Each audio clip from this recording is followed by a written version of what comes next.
Kadugtong ito ng episode 1100 na kung saan nagsimula ang scene na nagulat lahat ng residente sa kalagayan ni Sentomaru. Sobrang duguan nga ito sa ginawang atake sa kanya ni Rob Lucci. Humingi nga ng tawad sa kanya si Luffy kasi di niya ito naprotektahan at dahil kinakausap kasi niya ito at di niya napansin yung sneaky attack na ginawa ni Lucci. Bigla nga nagsalita si Sentomaru at buhay pa siya, guys. Nakita nga niya ang atake ni Lucci pero sa sobrang bilis nito ay di na niya naiwasan ang atake sa kanya.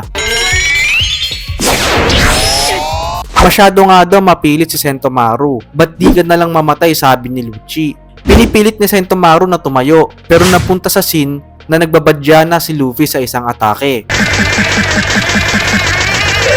At para bang sa starting point ng isang marathon. Bigla nga niya sinugod si Lucci pero nailaga niya ang atake ni Luffy. Nag-counter-attack siya at nasuntok si Luffy sa tagiliran at tumalsik nga si Luffy pataas. Habang nasa taas pa si Luffy, nakita ni Lucci ang Seraphims na nagwawala dahil mas mataas ang authorization ni Sentomaru sa kanila. At dahil doon, kami mga CP0 ay di namin makontrol ang Seraphims. Dali-dali nga si Rob Lucci na umatake kay Sentomaru para makontrol ang Seraphims. Pero di niya inakala na nagre-ready din pala si Luffy sa isang atake sa kanya at ginamit ang isang bagong technique na Gomu-Gomu no Dawn Whip.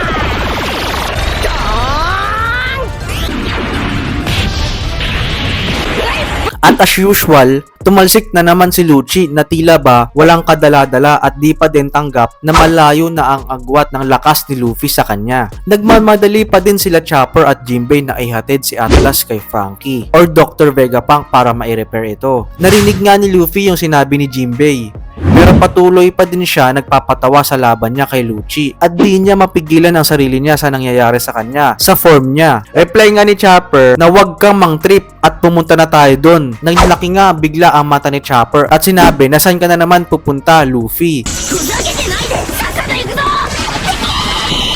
Dahil nagukay nga si Luffy na tila ba isa siyang trumpo. Patuloy pa nga din na nababahala ang mga residente ng Egghead Island sa mga nangyayari. At isa-isa nang umaalis sa labanan. At makikita doon si S-Hawk na inatake ang lahat ng subordinates ng CP0. At mabilis nga lang naubos ito ni S-Hawk. Sunod naman ay si S-Shark na inisa-isa din niya ang mga ito. At wala nga din silang nagawa sa lakas ng Seraphims. Nag-usap nga si Kaku at Stussy na wala silang magawa sa lakas ng Seraphims. Mga bata pa sila, paano pa kaya pag lumaki na sila? Reply nga ni Stussy. Napunta naman ang scene kila Dr. Vegapunk sa Lava Face. Nag-alala si Vegapunk sa nangyari kay Sentomaru.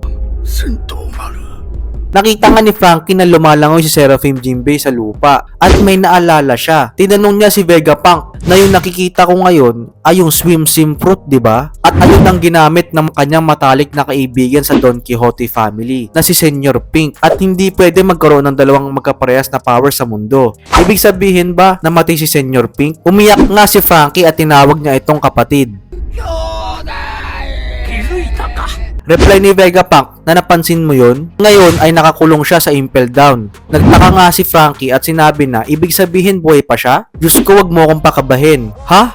Ay di kinopya mo yung isang devil fruit. Tama ka doon, reply ni Vegapunk. Kaya i-duplicate ang devil fruits pero ang mga Zoan types lang. Pero yung kay Caesar na smile fruit niya ay sobrang gulo. Sobrang delikado ang mga smile fruits. Reply ni Robin, nasa 10 tao ay isa lang ang papalarin na makuha yung powers na yon. At ang mga din nakakuha ng powers na yon ay lagi silang nakangiti hanggang sa mamatay sila. Kapag naririnig nga ni Franky si Caesar ay nasusuka nga siya. Sabi ni Vegapunk, kahit na ang mga espesyal na devil fruits ay kaya naman na ma-duplicate basta may pera at oras ka lang. Pero ang di lang ako sure kung kayang mag-awaken na artificial fruits. Nagulat nga ang lahat sa sinabi ni Vegapunk. Ginawa ko na ang lahat para gumawa ng replika ng Logia Devil Fruits. Pero imposible talaga siya gawin. Pero ang mga Paramecia types naman, kapag nakuha ko lang ang bloodline elements nila, kaya kong gumawa ng special blood infusion. At magagawa ko yun kahit na kanino man. At makukuha nila ang powers nito. At yun ang mga dugo na dumadaloy sa kanilang braso. At ang tawag ko doon ay ang green blood.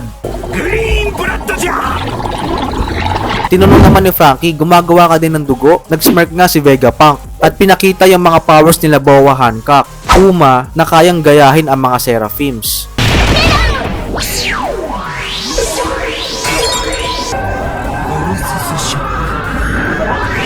ang mga Seraphims nga daw ay ang pinakamataas na naimbento niya sa pagkatagal-tagal na paggamit niya ng siyensya. At pwede natin sabihin na sila ang strongest form of humanity sa kasaysayan ng mundo. Bago natin pagpatuloy, may onting break lang tayo para pampagana lang mga kaotaku. Living life, every day, late at night, not okay. All I want, and I pray, all I need are some better days. Fuck me, I'm looking in the mirror, so foggy, but I've never seen clearer. I don't really think anyone can save me, and honestly I'm not really sure I want saving. I don't think that my head's on straight, gotta flip it and grip it and go and get an x-ray. What's wrong with me, I just feel weight pushing on my chest and it squeezes till I suffocate. Better change my mindset, meditate. It's pretty cool that I'm alive and have better days. I could walk, see, hear, I should celebrate. Think I could change my mind, maybe elevate. Living life, every day, late at night, not okay. All I want, and I pray, all I need are some better days.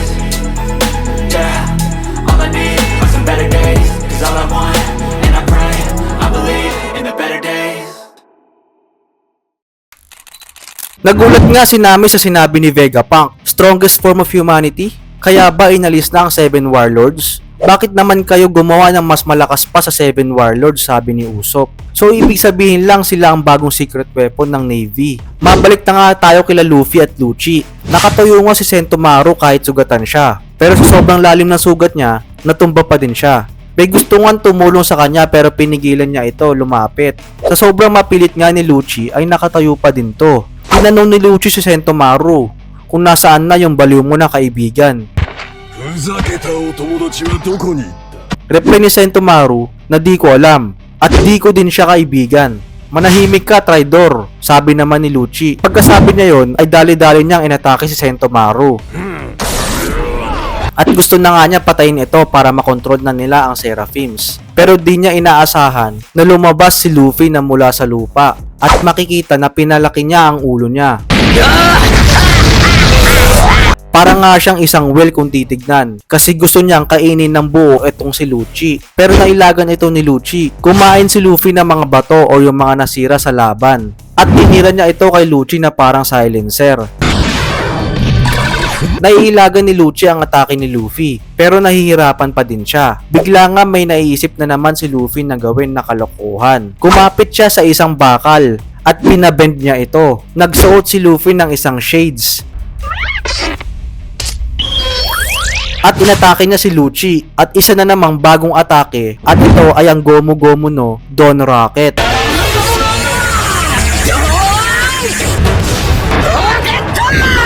Nasuntok na naman si Lucci sa dibdib at kahit ang isang ma-pride at mapilit na Lucci ay nasabi na lang niya na sobrang lakas niya para mahihimatay ako. Tumalsik na naman nga itong si Lucci at tinawanan na naman siya ni Luffy. Babalik naman tayo kila Chopper at Jinbei na tinutulungan sila ni S-Snake. Makikita nga din natin na di lang ang powers ang nakuha ng Seraphim, pati din ang ugali ng mga Warlords. Tinuro nga ni S-Snake ang vacuum rocket na sasakyan nila. Nagpasalamat si Jinbei at biglang nag-blush si S-Snake sa narinig niya. Aalis na ang vacuum rocket pag lumipas na ang 1 minuto. Sumigaw si Chopper at pinapamadali si Luffy na pumunta doon. Natataranta nga si Luffy at tinawag siya bigla ni Sentomaru. At sinabi niya na pinagkakatiwala ko sa'yo si Old Man Punk. At nakaka-touch nga yung sinabi ni Sentomaru. At parang naging magkaibigan na talaga si Sentomaru at Luffy. Ako na ang bahala, reply ni Luffy kay Sentomaru. Hinahabol nga ni Luffy yung timer na 1 minute para makaabot siya sa pag-alis ng vacuum rocket. Nasa kabilang direksyon nga si Luffy, sabi ni Sentomaru. Pero ginawa ni Luffy yon para makahabol sa natitirang 8 seconds bago umalis ang vacuum rocket. Sinabihan niya si Sentomaru na gagawin namin ang lahat para makaalis si Vegapunk sa island na ito, kahit na ano pa ang mangyari. Ginamit nga niya ang OG technique niya na Gomu Gomu no Rocket at nakaabot siya sa vacuum rocket. Ang cute ni Chopper doon na excited sumakay sa vacuum rocket. At di pa nga daw siya nakakasakay sa ganun. Pero bigla na lang umandar ito at nagising din si Bonnie. at tinanong niya kung nasaan siya at si Vegapunk. Nakita nga din si Luffy na bumalik sa pagiging exhausted at dahil yon sa paggamit niya ng Gear 5. Nagulat si Bonnie at tinanong kung sino ka.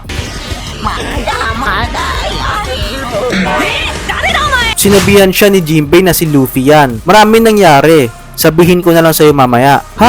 Hindi ko maintindihan reply ni Bonnie. Nakita nga nila ang ganda ng Labo Face at nabighani silang lahat. Nakadating na sila sa Labo Face. Lahat ng gagamit ng rockets ay kinansela dahil nga sa mga kalaban na nakapasok at pina-evacuate ang lahat ng researchers sa factory at sinara ang mga struktura. Mabalik nga tayo kay Sentomaru na sugatan. Makikita nga si Lucci na di nagamit ang Awakened Zoan form niya. Nagka face to face nga silang dalawa pero nawalan ng malay itong si Sentomaru bigla. Nagsama-sama nga ang CP0 at napatingin sa Labo Face. Ano sa tingin nyo? Susunod ba ang CP0 para atakihin ulit ang Straw Hats? O aalis na sila sa Egghead Island? Shoutout nga pala kay Nina Santos ng Tagaytay City, Oscar Cruz ng Bacoor City, Pia Reyes ng Cabanatuan City, Quintin de la Cruz ng Legazpi City, Rina Gonzalez ng Puerto Princesa City. So kung nagustuhan nyo ang ganitong klaseng content, like, share, subscribe at huwag kalimutan i-hit yung bell button para maging updated kayo sa mga susunod na contents na ilalabas ko. So paano mga kotaku? Hanggang sa muli nating pagkikita, peace out!